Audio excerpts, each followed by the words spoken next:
प्रिय श्रोताओं, स्वागत है आपका आपके अपने चैनल ज्ञान की दुनिया में। जब जय श्री राधे, जय श्री कृष्णा, जय श्री राम। आज की हमारी कहानी आध्यात्मिक है। प्रभु श्री राम ने बताया, औरत अपनी एक चीज मरते दम तक किसी को नहीं देती है। क्या है वो चीज? प्राचीन समय की बात है। एक जगह सपेरों का एक झुंड चला आ रहा था। वे एक जंगल से होकर निकल रहे थे, तो एक जगह उन्हें एक घना छायादार वृक्ष नजर आया।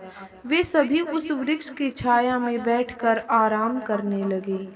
उसी वृक्ष के पास एक विशाल सर्पों की बाम भी थी। सपेरों का तो काम ही होता है सांपों को पकड़ना। उस सपेरों ने अपने साथियों से कहा, भाई, हमें यह बिल खोद कर देखना है। और उसी समय सपेरों ने आपस में विचार किया, उस सांप को बिल खोदने लगे। जब उस बिल को 4 फुट की गहराई तक खोदा, तो उस बिल में से बहुत ही भयंकर काला नाग निकला। सपेरों ने उस नाग को पकड़ लिया और पकड़कर अपने पिटारे में बंद कर लिया। सभी सपेरे उस नाग को पिटारे में रखकर वहां से चलने लगे और मन में सोचने लगे कि हम इस सर्प का जहर निकालेंगे। कुछ दूर आगे चलने पर उन्होंने सोचा कि यह सर्प बड़ा ही जहरीला है, क्यों ना इसके विष वाले दांतों को ही निकाल दें। यही सोचकर उन्होंने उस पिटारे को खोल लिया जिसमें सांप बंद था। पिटारे को खोलकर देखा जब, तो उन्हें बहुत हैरानी हुई, क्योंकि उस पिटारे के अंदर से सर्प गायब हो गया था और उसकी जगह पर उस पिटारे में एक बहुत ही कीमती सुंदर नवलखा हार रखा हुआ था। उस नवलखा हार को देखकर सपेरे बहुत खुश हुए और वे इस बात को सोचकर हैरान थे कि हमने तो इस पिटारे में सांप को पकड़ कर रखा था, तो यह हार इसमें से कहां से आया। तो एक सपेरा बोला, अरे भाई चलो, यह तो और भी अच्छा है, यह हार तो और भी ज्यादा कीमती है। चलो हम इसे लेकर राजा के पास चलते हैं।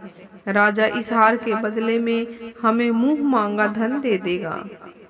यही विचार करके सभी सपेरे राजा रणजीत सिंह के शहर राजनगर को चल दिए। राजा रणजीत सिंह का दरबार लगा हुआ था। दरबार में राजा के सभी मित्र विशिष्ट अधिकारी गण बैठे हुए थे। अचानक से दरबार में सपेरों का झुंड प्रवेश किया। राजा ने जब सपेरों को दरबार में देखा तो उन्हें बैठने के लिए कहा और उनसे उनके आने का कारण पूछा। तो सपेरे कहने लगे, हे राजन, हम तो ठहरे सपेरे, भला हमारा आपके पास आने का क्या प्रयोजन हो सकता है, लेकिन आज हमारे पास एक बड़ा ही कीमती हार है जो आपकी महारानी के गले की शोभा बढ़ा सकता है। ऐसा हार आपने कभी नहीं देखा होगा।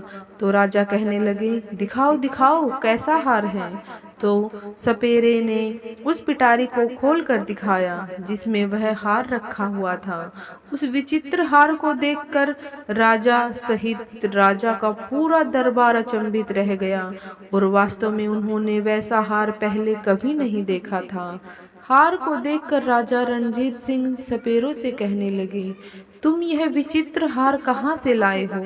तो सपेरे कहने लगे, हे राजन, हमें यह हार जंगल में मिला है, तो हमने सोचा कि क्यों ना इस हार को राजा साहब को ही भेंट कर दिया जाए। तो राजा ने कहा, ठीक है, हम तुम्हारी भेंट को स्वीकार करते हैं। वास्तव में यह हार पाकर हमारी रानी बहुत खुश हो जाएगी। और उसी समय राजा ने अपने मंत्री को आदेश दिया कि इन सपेरों को 1 करोड़ सोने की मुद्राएं दे दो और सम्मान पूर्वक इन्हें दरबार से विदा कर दो। इस प्रकार राजा ने वह पिटारा अपने पास रख लिया और सपेरों को खूब सारा इनाम देकर वहां से विदा कर दिया। सपेरे तो राजा को हार देकर वहां से चले गए। अब राजा रणजीत सिंह सोचने लगे कि आज यह हार मैं अपनी रानी को दूंगा। इस हार को पाकर मेरी रानी बड़ी खुश हो जाएगी। फिर पूरे दिन राज दरबार में राजा बैठा रहा और अपना राज कार्य करता रहा, और मन ही मन विचार उठते रहे कि कितना सुंदर हार है। धीरे धीरे जब शाम हो गई तो दरबार समाप्त करके राजा अपने महल में गया, और वह हार वाला पिटारा राजा ने अपने बगल में दबा लिया।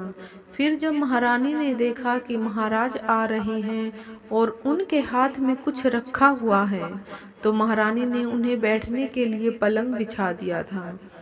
राजा रणजीत सिंह पलंग पर बैठ गए और महारानी से कहने लगे, हे महारानी, आज मैं तुम्हारे लिए बहुत ही सुंदर वस्तु लेकर आया हूँ, जिसे तुम देखोगी तो बहुत खुश हो जाओगी। तो महारानी कहने लगी, महाराज, ऐसा क्या लाए हो आप मेरे लिए? तो राजा ने उस पिटारे को रानी के आगे बढ़ा दिया और कहा, नहीं मानती हो तो स्वयं ही देख लो।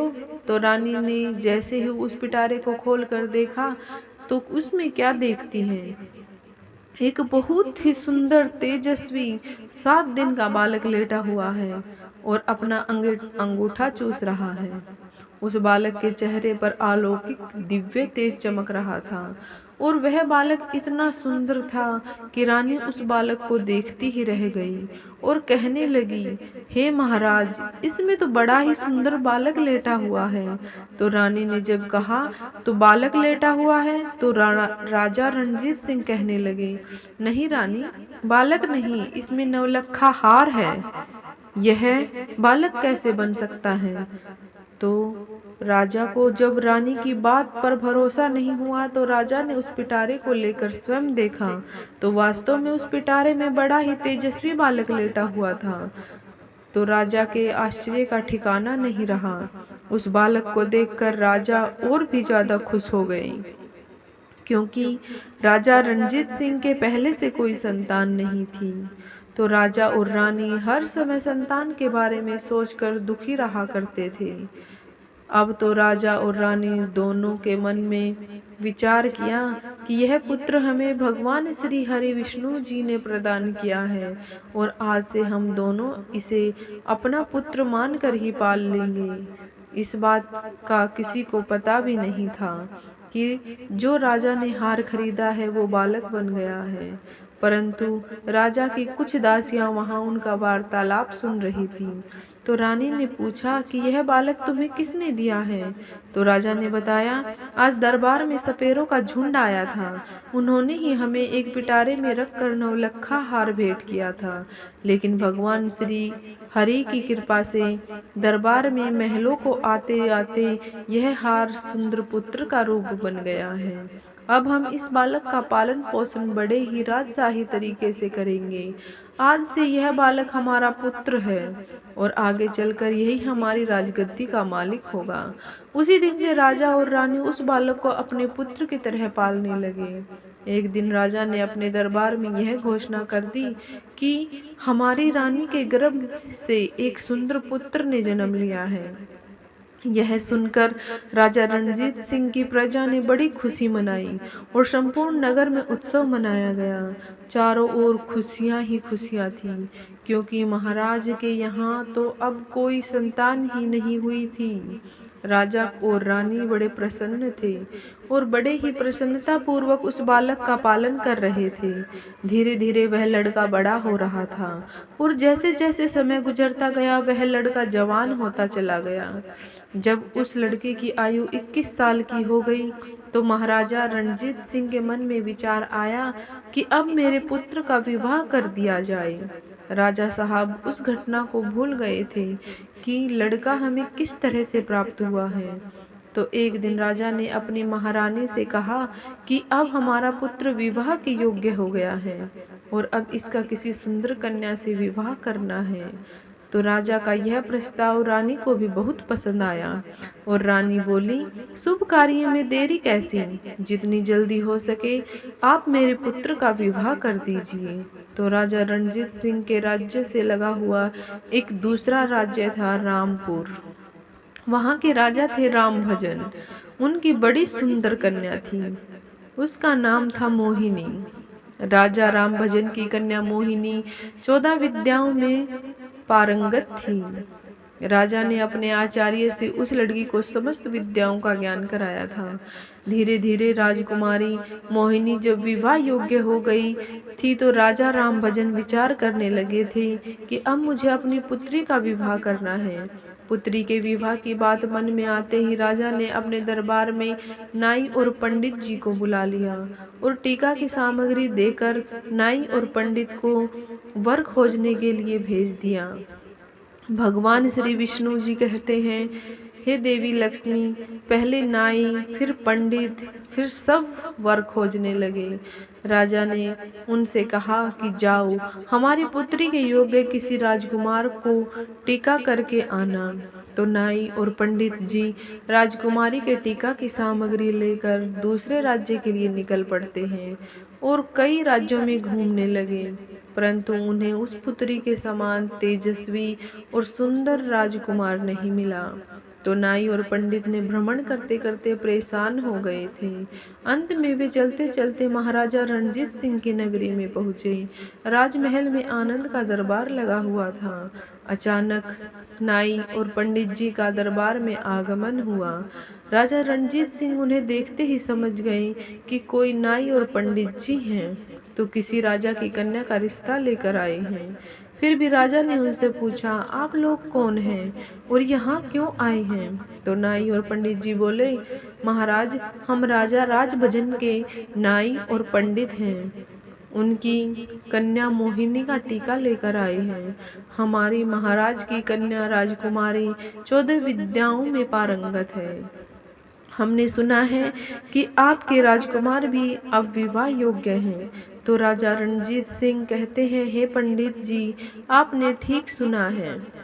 हमारा एक पुत्र है और हमारा राजकुमार बहुत ही सुंदर और योग्य है, रूप, गुण और वंश में बढ़ चढ़कर है। राजा रणजीत सिंह को यह बात नहीं पता थी कि हमारा जो पुत्र है वह नागराज है। राजा ने अपने पुत्र को जब नाई और पंडित जी को दिखाया तो नाई और पंडित जी को राजकुमार देखते ही प्रसन्न हो गए और उन्हें राजकुमार पसंद आ गया और राजकुमारी मोहिनी का विवाह तय करके वे लौट गई। धीरे धीरे समय गुजरता चला गया।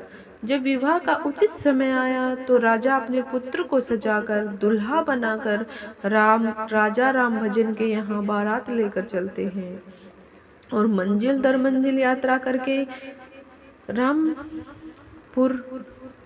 भजन की नगरी में पहुंच जाते हैं। वहां पहुंचते ही राम भजन उनका खूब अच्छे से स्वागत करते हैं और अपनी पुत्री का विवाह राजकुमार नागराज के साथ कर देते हैं। इस प्रकार अपने पुत्र का विवाह करके राजा रणजीत सिंह वापस अपनी राजधानी लौटते हैं। धीरे धीरे समय बीतता गया और राजा रणजीत सिंह बूढ़े होते चले गए और महारानी भी वृद्ध हो चली थी। तो एक दिन रानी ने राजा से कहा, हे महाराज, अब हमारे पुत्र को राजपाट सौंप दिया जाए। हम कब तक राज्य करेंगे? बुढ़ापा आ गया है। पुत्र को भी तो राज्य चलाने का अनुभव प्राप्त होगा। तो उसी दिन महाराजा रणजीत सिंह ने अपने पुत्र को युवराज घोषित कर दिया और राजा रणजीत सिंह निश्चिंत होकर रहने लगे। तो राजकुमार नागराज बड़े अच्छे ढंग से राज्य का संचालन करने लगे।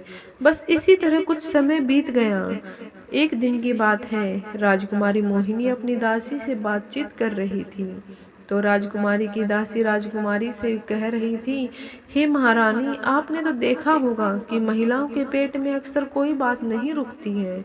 दासी इस भेद को जानती थी कि राजकुमार को राजा साहब को दरबार में कोई सपेरा देकर गया था। तो वही बात बताते हुए दासी कहती है, हे महारानी जी, मैं आपसे एक बात कहूँ, तुम्हारा पति जो राजकुमार है उनसे तुम पूछना कि तुम्हारे माता पिता कौन हैं। तो दासी की यह बात सुनकर मोहिनी को कुछ शंका सी हो गई थी। तो मोहिनी कहने लगी, यह तुम क्या कह रही हो? क्या हमारे पतिदेव राजकुमार नागराज रणजीत सिंह और महारानी के पुत्र नहीं हैं? तो दासी कहती है, नहीं राजकुमारी, तुम बहुत बड़ी भूल कर रही हो। यह उनका पुत्र नहीं है, पर मैं इतना तो नहीं जानती हूँ कि राजकुमार में वास्तविक में माता पिता कौन हैं, पर इतना जानती हूँ कि राजकुमार महाराज के पुत्र नहीं हैं। आप स्वयं अपने पति से पूछ लेना। तो राजकुमारी मोहिनी के मन में भी अपने पति को लेकर शंका उत्पन्न हुई थी और वह मन में सोचने लगी कि आज शाम को जब राजकुमार महल में आएंगे तो उनसे यह बात अवश्य पूछूंगी। राजकुमार महल में आते हैं और राजकुमार की पत्नी मोहिनी राजकुमार से पूछने लगी, हे प्राणनाथ, आज मैं आपसे एक प्रश्न पूछना चाहती हूँ। तो राजकुमार कहते हैं कि प्रिय पूछो, क्या पूछना चाहती हो। तो राजकुमारी पूछती है, स्वामी मुझे यह बताएं कि आपके माता पिता कौन हैं और आप किस वंश के हैं। तो यह बात सुनकर वह नागराज से जो राजकुमार बना हुआ था वह कहने लगा, हे रानी, क्या तुम्हारी मति मारी गई है। महाराजा रणजीत सिंह और महारानी ही मेरे माता पिता हैं। तो मोहिनी बोली, नहीं महाराज, आप मुझसे कुछ छुपा रही हैं, कृपया सच सच बताएं। तुम्हें भगवती माँ की कसम, गंगा माँ की कसम, आप मुझे यह भेद जरूर बताओ। तो यह बात सुनकर राजकुमार धर्म संकट में फंस गया था। वह सोचने लगा कि आज किसी न किसी ने इसके मन में प्रश्न पैदा किया है और जरूर किसी ने बताया है, यह पूछे बिना नहीं मानेगी। तो राजकुमार ने अपनी पत्नी को बहुत समझाया कि देखो, मैं महाराजा रणजीत सिंह का ही पुत्र हूँ और क्यों बेवजह मेरा दिमाग खराब कर रही हूँ। तो राजकुमारी अड़ गई कि नहीं, मुझे यह भेद जरूर बताओ, आप किस वंश के हो और आपके माता पिता कौन हैं। तो राजकुमार सोचने लगा कि लगता है मुझे इसको सच बताना ही पड़ेगा, यह पूछे बिना नहीं मानेगी। तो नागराज अपनी पत्नी से बार बार कहता है कि हे प्रिय, तुम जिद मत करो, मान जाओ, अभी भी समय है, तुम मुझसे यह बात मत पूछो वरना तुम बहुत पछताओगी। परंतु राजकुमारी नहीं मानी, हट करने लगी और कहने लगी, नहीं बताओगे, तुम बताओ, नहीं तो मैं भोजन ग्रहण नहीं करूंगी और समझूंगी तुम मुझसे झूठा प्रेम करते हो। यह बात सुनकर राजा का पुत्र कहने लगा, ठीक है, तुम नहीं मानती हो तो ठीक है, मैं तुम्हें यह बात बताऊंगा, पर यहाँ नहीं। यहाँ से कुछ दूरी पर एक नदी बहती है, वहाँ चलकर मैं तुम्हें सब कुछ बता दूंगा। तो फिर नदी में जाने के लिए रथ सजाया गया और उसमें राजा की पत्नी मोहिनी और नागराज दोनों बैठ जाते हैं और वन विहार करने का बहाना करके दोनों महल से निकल जाते हैं। चलते चलते नागराज अपनी पत्नी को लेकर उस नदी के किनारे आ जाता है। तो नदी को देखकर राजकुमारी मोहिनी कहने लगी, हे महाराज, आप मुझे इस नदी के पास क्यों लाए हैं, क्या इस नदी से तुम्हारा कोई संबंध है। तो राजकुमार कहते हैं, हे प्रिया, मैं फिर तुमसे कहता हूँ कि मान जाओ, मुझसे मेरे बारे में मत पूछो वरना तुम्हें बहुत पछताना पड़ेगा। मगर किसी ने सच कहा है, राजहट, बालहट और स्त्री हट, यह बड़े बुरे हट होते हैं।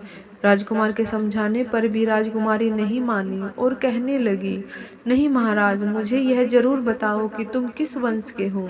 तो राजकुमारी मोहिनी जब नहीं मानती है तो राजकुमार नागराज जो था वह नदी से नीचे उतर जाता है और कमर तक के जल में जब वो पहुंच गया तो कहने लगा, हे रानी, अभी भी समय है, तुम मुझसे यह बात मत पूछो, अभी तो कुछ नहीं बिगड़ा है। परंतु राजकुमारी मोहिनी तो मानो ठान चुकी थी, कहने लगी, चाहे कुछ भी हो जाए, परंतु यह बात पूछ कर ही मानूंगी। इस प्रकार राजकुमार नदी की ओर गहरे जल में उतर गया और जब छाती तक जल में पहुंच गया तो फिर रानी को समझा कर बोला, हे प्रिय, मान जाओ, आपका प्रश्न पूछना मुझे आपसे दूर कर देगा। तो राजकुमारी बोली, चाहे कुछ हो जाए, आप इस भेद को मेरे सामने जरूर रखोगे।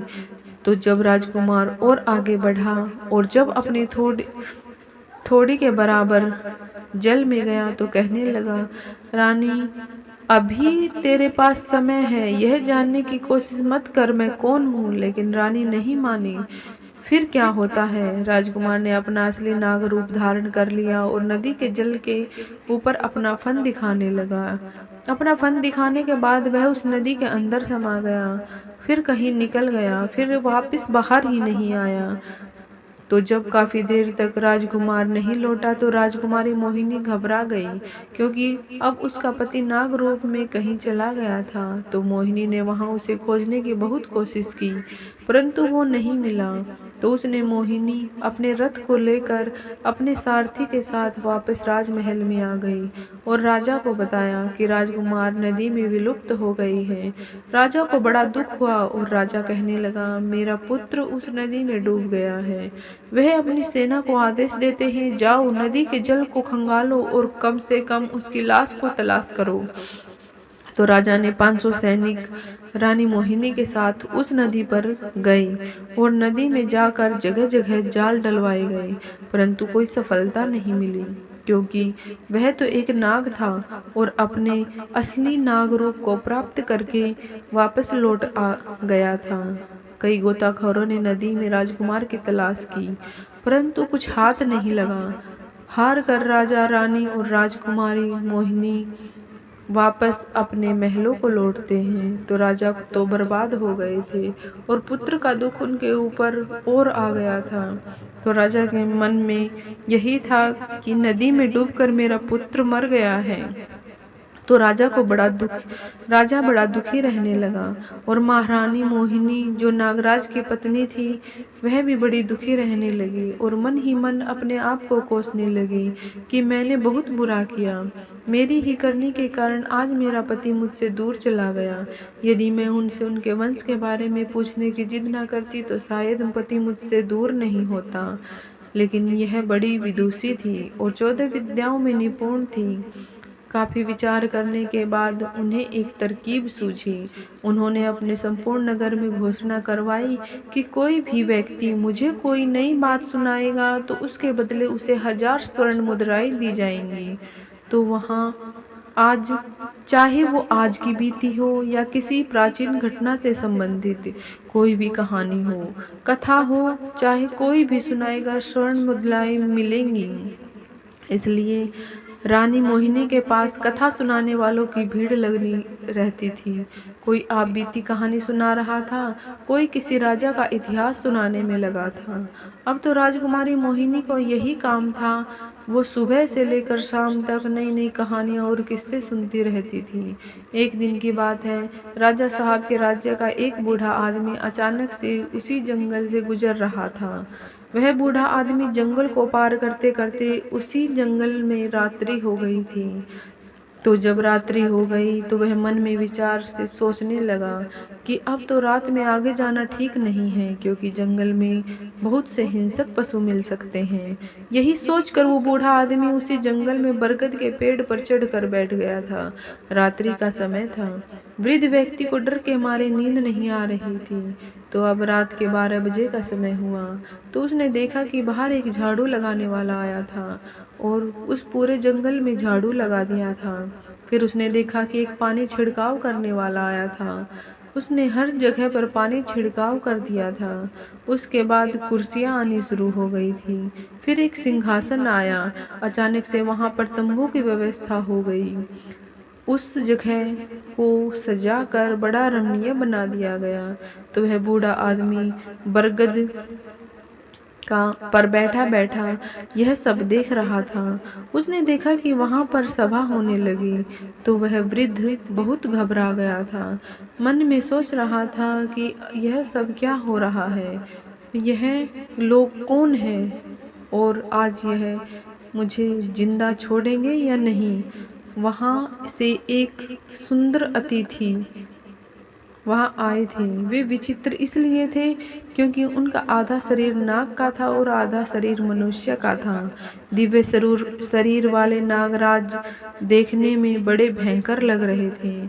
उनका दरबार वहाँ सज रहा था और जब सभी लोग वहाँ आ गए थे तो वहाँ 2 सिंहासन थे और उन 2 सिंहासन पर कुछ देर बाद नागों के राजा और उनका पुत्र युवराज दोनों आकर वहां बैठ जाते हैं। संपूर्ण दरबार में उनका बड़ा स्वागत किया। उसके बीच मंत्रणा होने लगी। चर्चा होने लगी। वह चर्चाएं हो रही थी कि जो राजकुमार था वह नागराज का पुत्र था। वह चुपचाप नीचे गर्दन झुकाए बैठा था। वहां इस बात पर चर्चा हो रही थी कि राजकुमार का विवाह किया जाए। विवाह के संबंध में चर्चाएं चल रही थी। तो राजकुमार का जब विवाह का नाम आया तो उसने नीचे गर्दन कर रखा था और बहुत उदास हो गया था। 3-4 घंटे उनकी चर्चाएं चलती रही और वो बूढ़ा आदमी उन सभी बातों को वहां से बरगद पर बैठा बैठा सुन रहा था और मन में सोचने लगा कि न जाने यह किस बात की चर्चा हो रही है और यह कौन लोग हैं। लगता है आज मैं बच नहीं पाऊंगा। डर के कारण वो उस वृक्ष पर चिपका हुआ लेटा हुआ था। 4 घंटे जब पूरे हो गए थे तो दरबार में बंद हो गया था। अतिथि इधर उधर चले गए थे, लेकिन वह नागराज और उसका पुत्र वहां से चलकर उस बरगद के वृक्ष की तरफ चलने लगे। तो वह वृद्ध ऊपर बैठा हुआ कुछ सोच रहा था कि यह मेरी तरफ ही बढ़ रहे हैं। लगता है अब मुझे जिंदा नहीं छोड़ेंगे, क्योंकि इन्हें पता चल गया है कि मैं इस वृक्ष पर बैठा हूँ। यह सोचकर वह बूढ़ा आदमी बहुत घबरा गया। लेकिन उस नाग ने क्या किया कि उस बरगद की जड़ में बैठकर कुछ देर तक रोया और अपनी रानी मोहिनी को याद किया। यह बात वो बूढ़ा आदमी सुन रहा था कि यह तो बड़ा ही चमत्कार है, मैं क्या देख रहा हूँ। और कुछ देर होने के बाद हाय मोहिनी ऐसा कहने के बाद वह नागराज भी वहां से चला गया था और धीरे धीरे सवेरा हो गया।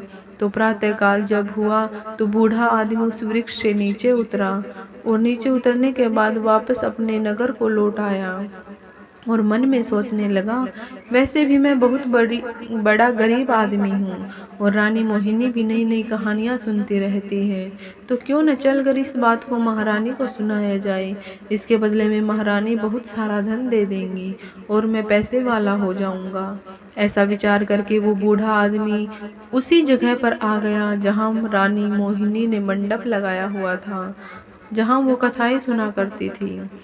वहाँ एक से एक बड़े विद्वान रानी को कहानी सुनाते थे। तो फिर कुछ घंटे इंतजार करने के बाद उस बूढ़े आदमी का भी कहानी सुनाने का नंबर आया। तो वह रानी से कहने लगा, हे महारानी जी, आज मैंने एक बड़ा ही विचित्र दृश्य देखा है। आज मैं आपको एक आंखों देखी घटना सुना रहा हूँ। आज रात मैं जब जंगल से गुजर रहा था तो रात होने की वजह से मैं उसी जंगल में फंस गया था। तो उस वन में एक पेड़ पर चढ़कर बैठ गया था। तो मैंने देखा कि वहाँ एक नागराज का दरबार लगा हुआ था। उन सब का आधा शरीर मनुष्य का था और आधा शरीर नाग का था। ऐसे विचित्र प्राणी उस दरबार में आए थे और मैं उन्हें देखता ही रह गया। तो कुछ देर देखने के बाद मैंने विचार किया कि यह लोग मुझे मारेंगे तो नहीं, लेकिन मैं उस बरगद के वृक्ष पर चिपका हुआ उनकी बातें सुनता रहा। जब दरबार पूरा हुआ तो वहां से एक राजा का पुत्र था जो नागों का राजा था। वह युवराज था। वह अपने एक दिव्य रथ में बैठकर जिस बरगद पर मैं बैठा था उसी वृक्ष के नीचे उतरा और बरगद के वृक्ष के नीचे बैठकर कुछ देर हाय मोहिनी कहकर रोता रहा। उसके बाद वह अदृश्य हो गया। तो यह बात जब राजकुमारी मोहिनी ने सुनी तो उस बूढ़े आदमी से कहने लगी, हे बाबा जी, मैं तुम्हें इतना धन दूंगी कि तुम्हारी कई पीढ़ियां बैठकर खा सकती हैं, लेकिन तुम मुझे उस स्थान पर ले जाकर दिखाओ जहां तुमने उस राजकुमार को रोते हुए देखा था। तो यह सुनकर वो बूढ़ा आदमी घबरा गया और कहता है, हे राजकुमारी जी, अब मैं वहां नहीं जाऊंगा। वहां जाने से मुझे बहुत डर लग रहा है। तो राजकुमारी कहती है, नहीं बाबा जी, तुम चिंता मत करो, तुम्हें मेरे साथ वहां चलना पड़ेगा। इतना कहकर रानी मोहिनी ने एक सोने की मोहरों से भरी हुई थैली उस बूढ़े आदमी को दे दी और कहा, मैं तुम्हें 10,000 सोने की मोहर दूंगी, तुम मुझे स्थान पर ले चलो।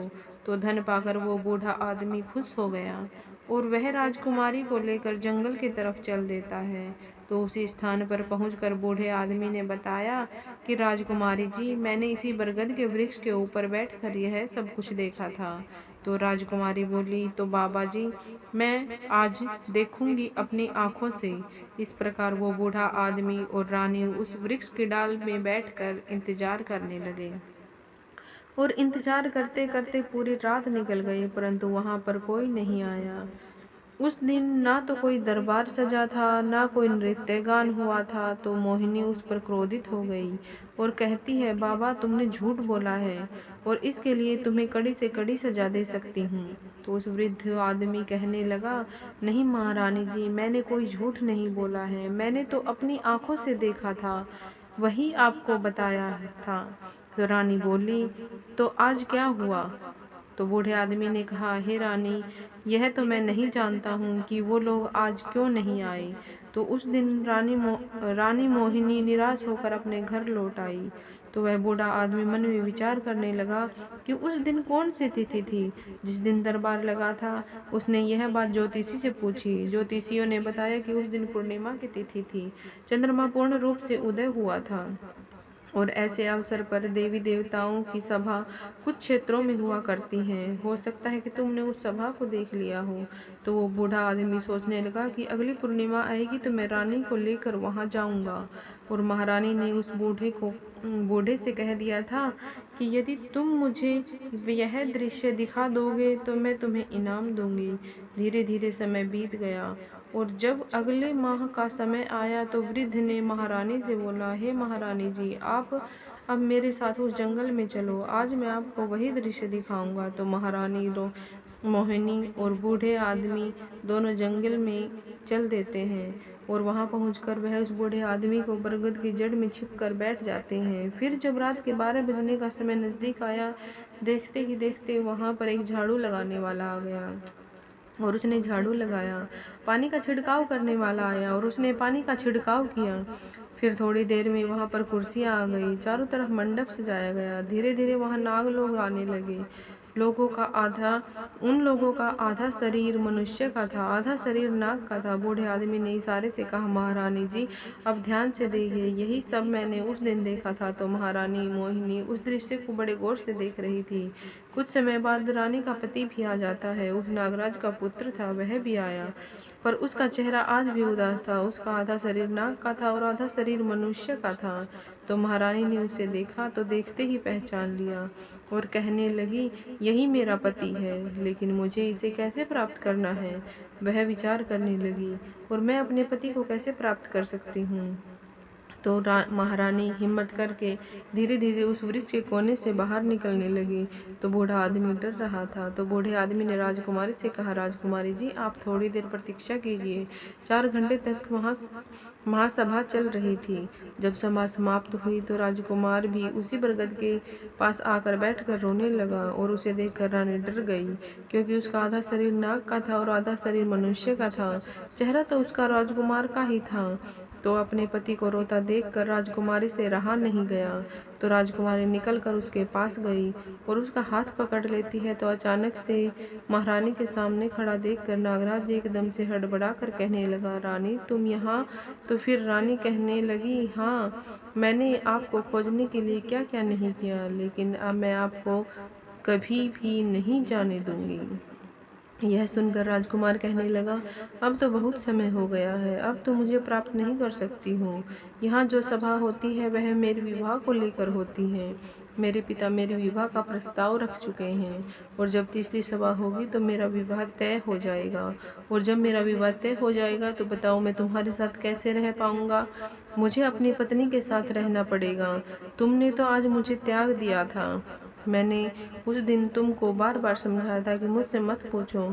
तो राजकुमार की बात सुनकर रानी रोने लगी और बार बार अपने किए पर क्षमा राजकुमार से मांगती है। तो नागराज कहने लगा कि देखिए राजकुमारी, रोने का समय नहीं है, मैं तुम्हें एक उपाय बताता हूँ। यदि तुमने वह उपाय किया तो शायद तुम्हें मैं प्राप्त हो जाऊंगा। तो रानी बोली, आप मुझे वो उपाय बताओगे तो मैं वही उपाय करूंगी, परंतु आपको मेरे साथ रहना होगा।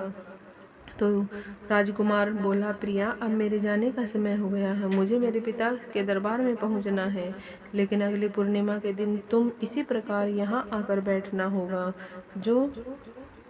जब यहाँ सभा लगने लगे तो ध्यान रखना, तुम चुपचाप महाराज का जो सिंहासन है उसके नीचे जाकर छुप जाना, और जब मेरे विवाह की बात चले तो तुम उस सिंहासन से नीचे से निकल कर महाराज के सामने आकर खड़ी हो जाना और फिर मुझे महाराज से मांग लेना, मैं तुम्हें प्राप्त हो जाऊंगा।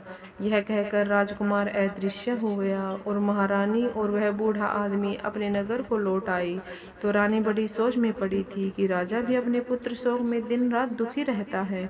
धीरे धीरे समय निकला और महारानी सोच रही थी चाहे कुछ भी हो जाए, इस पूर्णिमा के दिन वह अपने पति को पाकर रहेगी।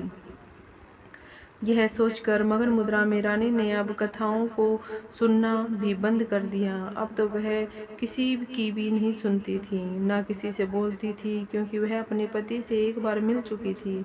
धीरे धीरे समय बीत गया और तीसरा पूर्णिमा का समय आ गया। तो जब तीसरी पूर्णिमा नजदीक आई तो रानी मन में विचार करने लगी कि आज चाहे कुछ भी हो जाए वह अपने पति को लेकर ही लौटेगी। उन्होंने अपना श्रृंगार किया और अपनी दासी से बोले कि आज मेरा श्रृंगार इस तरह से करना जैसे मेरा विवाह हुआ हो। तो उसकी दासी ने उसका श्रृंगार किया और पूर्णिमा वाले दिन वह उस बूढ़े आदमी को लेकर उस बरगद की जड़ में छिप कर बैठ गई और दोनों लोग वहां उस सभा का इंतजार करने लगे। तो रात के ठीक 12 बजते ही फिर से वही प्रक्रिया दोहराई जाती है। झाड़ू वाले ने झाड़ू लगाया, पानी छिड़कने वाले ने पानी छिड़का और वहां धीरे धीरे कुर्सियां सिंहासन आ गया। तो रानी मोहिनी उस बरगद की जड़ से निकलकर उस सिंहासन के पीछे छिप गई। पर धीरे धीरे अतिथियों का आना शुरू हुआ। बड़े ही विशाल शरीर वाले नाग वहां आकर बैठने लगे। तो कुछ नाग सुंदर, तो कुछ काले, कुछ पीले, इस तरह तरह के नागों का आना वहां आरंभ हो गया। तो कुछ देर बाद राजकुमार का पिता, जो नागों का राजा था, वह भी आया। तो वहां बैठकर आपस में चर्चा होने लगी। वह राजकुमार भी वहीं आकर बैठ गया था। सभा चल रही थी। सभा में राजाओं ने अनेक कार्य होते हैं, उनके बारे में सलाह की जाती है, उसके बारे में पूछा जाता है। जब सभी कार्य सही तरीके से सुन लिए गए तो उसके बाद राजकुमार के विवाह की चर्चा आरंभ हुई। तो राजकुमार के विवाह के बाद चलित राजकुमारी को मौका मिल गया और सिंहासन के नीचे से निकलकर राजा के सामने हाथ जोड़कर खड़ी हो गई।